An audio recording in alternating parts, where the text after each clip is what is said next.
Hello everyone, welcome to the channel. If you are one of those few who have been watching my videos, it's not a secret, I'm a huge fan of the Xenoblade series.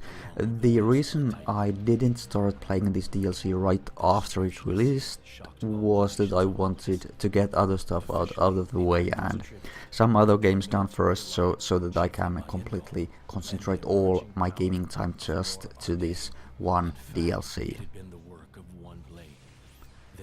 This is only impressions from the first hour of gameplay, but it's already clear that Monolith did a great job with this DLC. Also because it's from the very beginning of the game, possible spoilers are only also from the very beginning of the game. The base of the game, the engine, it's of course the same as in the main game, but they have done some improvements and also changes to the gameplay. The inventory system looks like it's almost the same except slightly different looks. They have now added tips menu to recap any tutorials you missed or wanna watch again. It also feels like the tutorials are now more detailed and easier to understand. In this DLC, you get to see the story of all these characters that were just side characters in the main game. The main protagonist, I believe, is Laura, and her driver Jin. But just after playing about an hour, you get to control Hayes, the priest-like character you barely get to see in the main game before she dies.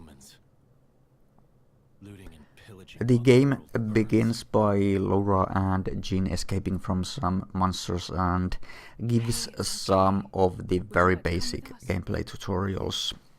And the first character they meet is Mikhail as a kid. It's interesting to see a totally different side of these characters from the main game. One of the new additions to the game is camping. You can set up a camp and then use extra XP to level up, use skills to create stuff, or talk to the party. And it just seems like it just works.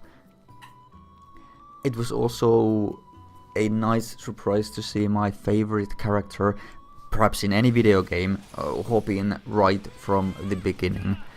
Mithra seems to be even more arrogant and funny than in the main game, but that's perhaps just because here she's about 500 years younger. It's gonna be really interesting to see how she ends up developing Pyra. Mithra's driver, Adam, does seem a little bit similar to Rex. And if I remember correctly, in the main game, she also does mention that her old driver was a bit like Rex. From this one could also make the conclusion that Monolith was perhaps developing this DLC side by side with the main game, but that's just my rambling.